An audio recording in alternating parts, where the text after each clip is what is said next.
সিরাজগঞ্জের কাজীপুর উপজেলার ১২টি ইউনিয়ন ও একটি পৌরসভা এবং সদর উপজেলার ৪টি ইউনিয়ন নিয়ে সিরাজগঞ্জ এক নির্বাচনী আসন। স্বাধীনতার পর থেকে আওয়ামী লীগের দখলে থাকা আসনটিতে এবার আওয়ামী লীগবিহীন নির্বাচন হতে যাচ্ছে। বড় দুটি রাজনৈতিক দল বিএনপি ও জামায়াতের পাশাপাশি এখানে সংসদ সদস্য প্রার্থী হিসেবে প্রতিদ্বন্দ্বিতা করছেন গণ অধিকার পরিষদ মনোনীত ট্রাক প্রতীকের প্রার্থী সোনালী আক্তার মল্লিকা।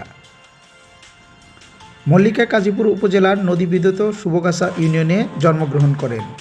বর্তমানে তিনি রতনকান্দি ইউনিয়নের রূপেরবের গ্রামে বসবাস করেন।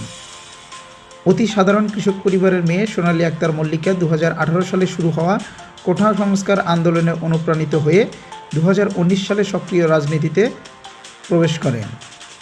এরপর থেকে গণ অধিকার পরিষদের সভাপতি ভিপি নুরুল হক নূরের সাথে রাজপথে বিভিন্ন গণতান্ত্রিক আন্দোলন ও লড়াই সংগ্রামে পাশে ছিলেন।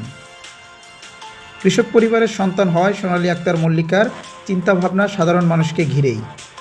অতি সাধারণভাবে চলাফেরা করা এই নারী ইতিমধ্যে এলাকার অন্যান্য নারীদের কাছে সাহস ও অনুপ্রেরণার উজ্জ্বল দৃষ্টান্ত। মল্লিকার পুরো ভাবনা সাধারণ মানুষকে নিয়ে। সাধারণ মানুষের জীবনমান উন্নয়নের জন্যই রাজনীতিতে এসেছেন মল্লিকা। ইতিমধ্যেই নিজ নির্বাচনী এলাকার পথে প্রান্তরে বিভিন্ন সভা, সেমিনার, র্যালি, পথসভা ও গণসংযোগ করেছেন এই অদম্য সাহসী নারী। এলাকার সাধারণ মানুষের ভালোবাসা ও সমর্থন নিয়ে তিনি তার নির্বাচনী প্রচারণা চালিয়ে যাচ্ছেন দলীয় নেতাকর্মীদের সাথে নিয়ে। রাজনীতির বাইরেও নিজ এলাকার মানুষের পাশে সহায়তার হাত বাড়িয়ে দিয়েছেন এই নারী। ঈদ সামগ্রী বিতরণ, মসজিদ মাদ্রাসায় দিয়েছেন অনেক অনুদান। নিজ অনুদানে অনেক অসহায় মানুষকে ঘর নির্মাণ করেও দিয়েছেন তিনি। সোনালী আক্তার মল্লিকা রাজনীতির পাশাপাশি বিশ্বব্যাংকের অর্থায়নে ও জনস্বাস্থ্য প্রকৌশল অধিদপ্তরের আওতাধীন পানি ও স্যানিটেশন প্রকল্পে অ্যাসোসিয়েট অফিসার হিসেবে কাজ করেছেন সফলতার সাথে। এই প্রকল্পের মাধ্যমে অনগ্রসর জনগোষ্ঠীর জীবনমান উন্নয়নে ব্যাপক ভূমিকা রেখেছেন তিনি। এছাড়াও তিনি আইডিয়াল হিউম্যান ওয়েলফেয়ার সোসাইটি নামক একটি স্বেচ্ছাসেবী সংগঠনে সিরাজগঞ্জ প্রতিনিধি হিসেবে যুক্ত আছেন।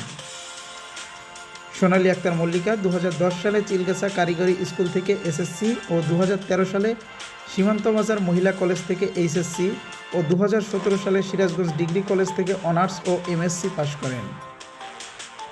সোনালী আক্তার মল্লিকার কাছে আসন্ন ত্রয়োদশ জাতীয় সংসদ নির্বাচন নিয়ে জানতে চাইলে তিনি বলেন, আমি এমপি হতে আসিনি, আমি জনগণের সেবক হতে এসেছি। জনগণের পাশে আজীবন তাদের সেবক হয়েই থাকতে চাই। আমি চাই রাজনীতির মাঠে ইতিবাচক প্রতিযোগিতা চলমান থাকুক, যেন আগামীর প্রজন্ম এখান থেকে ভালো কিছু শিখতে পারে। উল্লেখ্য, সোনালী আক্তার মল্লিকা কাজীপুর উপজেলা ছাত্র অধিকার পরিষদের সাবেক নারী বিষয়ক সম্পাদক ছিলেন এবং বর্তমানে সিরাজগঞ্জ জেলা গণ অধিকার পরিষদের যুগ্ম সদস্য সচিব হিসেবে সফলতার সাথে দায়িত্ব পালন করছেন।